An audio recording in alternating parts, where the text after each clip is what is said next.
그러므로 보라, 내가 그를 타일러 거친 들로 데리고 가서 말로 위로하고 거기서 비로소 그의 포도원을 그에게 주고 악을 골짜기로 소망의 문을 삼아주리니 그가 거기서 응대하기를 어렸을 때와 애굽 땅에서 올라오던 날과 같이 하리라. 호세아 2장 14절 15절 말씀. 새벽에 복된 기도자 여러분, 날마다 주님의 은혜가 주의 말씀에 부유함으로 새로워지고 날마다 하나님의 말씀을 분별하는 경건의 깊이가 하나님의 은총 가운데 풍성하게 열려지기를 소망합니다. 오늘 우리가 함께 주목할 하나님의 말씀은 출애굽기 33장 1절로부터 11절까지의 말씀이고요. 우리는 출애굽기 32장부터 34장까지 성막의 지침이 들려지고 하나님의 임재의 영광이 임해야 될 그 자리 안에 놀랍게도 아프게도 통곡스럽게도 하나님의 백성이 불신앙으로 하나님의 임재의 영광의 이 성막의 지침의 말씀들을 뒤집어 버리는 사건을 만나보게 됩니다. 하나님은 그것에 대해 자기 백성을 진멸하시고자 하셨고 이제 그 하나님의 진노의 심판이 어떻게 씻겨지고 어떻게 회복이 돼가는가를 우리가 32장에서 34장까지 읽어가게 됩니다. 중요한 말씀이고 어제도 말씀드렸다시피 우리가 죄를 범하면 그냥 용서하시면 되지 그렇게 단순하게 이해하면 십자가가 이해되지 않습니다. 하나님 왜 그 아들을 십자가에 내 죽이시는 고통과 아픔을 참고 견디셔야만 됐고 왜 친히 하나님이 나 같은 죄인을 위해서 십자가에서 처절하게 돌아가셔야만 됐는지를 그 하나님의 심판과 하나님의 자비로 열려지는 놀라운 사랑을 우리가 여기 지금 32장 34장까지의 말씀에서 지켜볼 수 있으셔야 됩니다. 그냥 용서가 되는 게 아닙니다. 여러분, 죄가 그대로 씻겨지는 게 아닙니다. 죄의 삭은 사망입니다. 죄는 반드시 그 사망을 우리에게 가지고 옵니다. 어쩌면 우리들이 지금 살아가고 있는 생명도 아담으로부터 이어져 왔던 그 죄의 징벌인 여전한 질병과 고통과 다툼과 불의와 그리고 끝내 죽어야만 되는 죄의 지배의 흐름이 여전히 살아있다는 것도 여러분 생생히 지금 짊어지고 있지요. 우리가 끊임없이 다시 하나님의 자비와 용서와 사랑을 통하여 구원의 역사 가운데 날마다 일어서야 하는 구원을 향한 여정을 우리가 살아가고 있습니다. 그런 점에서 우리가 어제 하나님의 이 진노가 모세의 중보를 통하여 멈춰졌지만 모세의 진노가 이 언약이 파기된 사건과 다시 중보적 기도를 통하여 이제 오늘 33장으로 들어옵니다. 그 33장에 들어오면 하나님께서 자기 백성과 동행하지 아니하시겠다고 대신 사자를 보내시고 하나님과 동행하지 아니하심을 말씀합니다. 왜일까요? 이제 그 생각을 하셔야 됩니다. 하나님의 심판이 쏟아질 것을 하나님도 염려하셨던 거죠. 그래서 이제 심판에서 자비의 길이 열려지기 시작합니다. 그 자비의 길이 열려지기는 사건이 바로 회막이 들려지는데 아직 성막이 지어지지 않았는데 진 밖에 회막을 짓게 합니다. 아마도 성막의 지침이 이루어지기 전에 집행이 되기 전에 성막의 의미를 다시 생각해 보게 되는 거예요. 이제 그 사건을 살펴보고 언약 회복으로 나아가는 말씀들을 이어가게 될 것입니다. 오늘은 이 진 밖으로 나아가는 회막의 사건을 살펴보게 될 것인데 하나님은 여기 모세의 중보적 기도에 응답을 해서 하나님께서 자기 백성을 구원으로 인도하시는 구원의 계획을 다시 분명히 확인시켜 줍니다. 하나님께서 이스라엘 백성을 애굽 땅 종되었던 집에서 구원해내시고 그 구원의 역사는 약속의 땅으로 인도하시는 겁니다. 그 약속의 땅으로 인도하시는 과정 속에 하나님이 자기 백성과 함께 거하시기 위하여 성막을 말씀하셨는데 이스라엘 백성이 그 하나님과 맺은 그 언약을 깨뜨린 거죠.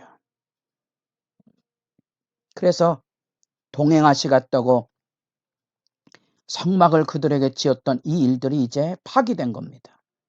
그래서 하나님께서 말씀합니다. 2절 말씀, 내가 사자를 너보다 앞서 보내어. 3절 보세요. 너희는 목이 곧은 백성인즉 내가 길에서 너희를 진멸할까 염려함이니라. 함께 하지 않으신다는 거예요. 하나님 떠나신 건 아니고요. 하나님은 여전히 진실하시지만 아직 하나님의 백성과 해소되지 못한 죄악의 문제가 여기 있는 겁니다. 엄밀한 의미에서 하나님의 임재를 뜻하는 성막의 하나님의 구원 계획이 지금 취소된 거죠. 새롭게 실천이 돼야 될 겁니다. 그것이 3절입니다. 나는 너희와 함께 올라가지 아니하리라. 올라가지 아니할 겁니다. 왜 물으셔야 됩니다. 너희는 목이 곧은 백성인즉 심판의 대상입니다. 하나님 언제든지 진멸할 수 있으시다는 거죠. 이 아프고 이 하나님의 준엄한 말씀, 그 말씀 앞에 우리가 서야 되는데 이제 그 말씀을 이제 하나님께서 어떻게 그 자비로 옮겨가시는지, 그 하나님께서 심판에서 자비로 옮겨가시는 그 하나님의 구원 역사의 새로운 언약의 경신과 새로운 구원 역사의 회복이 이루어지는 그 상황 가운데 여기 이제 분명한 죄 용서와 하나님의 자비로움이 이루어져가는 과정을 살펴봅니다. 분명한 하나님의 심판이 여기 들려집니다. 하나님 함께 가지 않는다는 거지요. 그것에 대하여 5절에 보면 이제 단장품을 제하는 요구를 하게 됩니다. 다시 말하면 회개의 징표를 하나님께서 요구하고 있는 거지요. 어쩌면 하나님 앞에 멸절당하는 심판의 자리에서 하나님은 이제 구원의 길을 시사해 주고 있는 거지요. 그래서 하나님의 자비의 길로 나아가는 길을 열어주시고 이어서 굉장히 어려운 주제가 나옵니다. 회막에 대한 말씀이 나옵니다.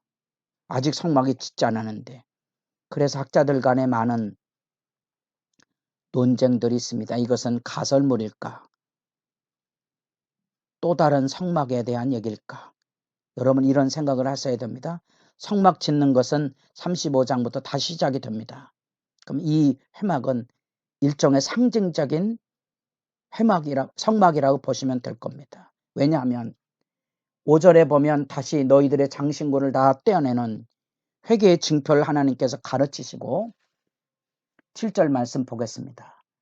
모세가 항상 장막을 취하여 진 밖에 쳐서 진과 멀리 떠나게 하고 범죄한 하나님의 백성의 자리가 아닌 이제 진 밖으로 나가서 회막이라 이름하는 회막을 짓고 하나님의 임재가 있는 그곳으로 원래는 하나님의 백성이 있는 곳에 짓기를 원했었던 성막이 이제는 취소되고 이제는 백성들 떠나서 진 밖으로 마치 이제 구원 사건을 설명한다고 생각하시면 됩니다. 구원 사건을 다시 설명합니다. 이제는 진 밖으로 회막을 하나 짓게 하고 여호와를 앙모하는 자는 다 진 바깥 회막으로 나아가며 여호와를 앙모하는 자, 여호와를 찾는 자들은 이제 진 밖으로 나오라는 거지요. 범죄 상황에 대하여 하나님 앞에 그 죄악의 삶의 자리를 떠나서 하나님 앞으로 다시 나오는 거지요. 아까 호세아서 2장 말씀을 읽었습니다. 그들을 범죄한 이스라엘 백성을 거친 광야로 하나님 이끌어서 다시 말로 위로하고 새로운 용서와 회복의 길을 말씀하는 호세아 2장의 말씀을 여러분 이 말씀과 같이 겸하여서 읽으시면서 하나님께서 주시는 용서의 길, 회복의 길을 만날 수 있기를 바랍니다. 그래서 하나님께서 자기 백성과 함께 있지 아니하고 범죄한 상태에서 있는 하나님의 백성에게서 떠나서 이제 새롭게 하나님께로 가야 합니다. 하나님께로 가야 하는 회개와 구별과 하나님을 찾아 나가서는 믿음의 결단을 요구하고 있는 말씀을 여러분들이 기억하셔야 됩니다. 우리는 이 말씀을 통하여 하나님은 여전히 언약에 진실하시지만 이스라엘 백성과 맺은 언약 그대로 언약이 파기됨으로 하나님은 그곳에 같이 거하실 수 없게 됐습니다. 그래서 하나님이 진 밖에 계십니다. 하나님 부재 현실이지요. 하나님이 그곳에 있지 않습니다. 그래서 하나님께서 그 백성에게 새로운 회복의 길을 말씀해 주십니다. 참회의 실정을 보이기 위해서 너희 가운데 장신구를 떼어내라. 회개의 징표를 분명히 해주시고 하나님 앞에 다시 나아오도록 이제 회막이라 이라는 진 밖으로 나가서 백성들이 모세를 바라보며 8절에 보면 모세가 회막으로 나아갈 때 백성들이 다 일어나 자기 장막문에 서서 모세가 회막에 들어가까지 바라보며 이제는 다시 시내 산에서 모세를 기다리지 못하고 자기들 멋대로 금성아지 섬겼던 그런 죄악된 행태를 벗어버리고 이제 다시 회막으로 돌아가는 모세를 바라보고 그 구름기둥이 그 가운데 임재하시고 모세와 더불어 말씀하시는 하나님, 시내 산에서 말씀하셨던 그 하나님을 이제 가시적으로 다시 보여주십니다. 그 하나님의 임재를 통하여서 하나님의 자비를 바라보게 하는 겁니다. 이 하나님의 놀라운 눈물 나는 자기 백성에 대한 용서와 심판을 통하여 자비의 길로 이끄시는 하나님의 구원의 여정을 우리가 이것에서 만납니다. 마치 주님의 십자가에서 처절한 심판을 통하여 하나님의 자비의 음성이 우리에게 들려집니다. 우리를 사랑하시는 하나님의 사랑의 음성으로 나아가게 하는 겁니다. 그 안에 모세의 중보적인 기도를 우리가 만나고요. 자기 백성과 함께 대표해서 자기 목숨을 걸고 자기도 백성들의 죄를 담부하고 이름을 지어달라는 그 기도와 더불어 이제 진 밖으로 나아가 여호와를 앙망하는 자들을 찾으시는 기다리시는 다시 눈으로 하나님이 친히 모세에게 말씀하시는 그 장면을 보고 하나님의 백성이 다시 말씀하시는 시내산에서 말씀하셨던 그 다시 언약에 대한 쩌렁쩌렁한 음성 앞에 두렵고 떨림으로 서 있던 그 신앙의 새로운 회복을 여기 진박 회막 사건이 다시 재현하고 상기시켜 줍니다. 우리의 신앙은 말씀의 교제의 신앙입니다. 하나님의 말씀 앞에 시내산에 울려 퍼지던 그 말씀으로 돌아가는 겁니다. 우리가 율법을 읽을 때 다시 시내산에서 울렸던 그 하나님의 말씀으로 돌아가는 거고 우리가 지금 성경을 읽고 있지만 십자가의 그 피 흘리심을 통한 예수님 안에서 우리가 다시 이 말씀을 듣고 있다는 사실을 여러분도 기억하시고 성경을 공부하는 게 아니고 십자가에서 우리 죄를 용서하셨던 그 놀라운 하나님의 사랑의 음성을 듣는 그 말씀 앞으로 여러분도 자라가도록 여러분도 그 앞에 나아가도록 기도하는 깊은 시간이 열려질 수 있기를 바랍니다.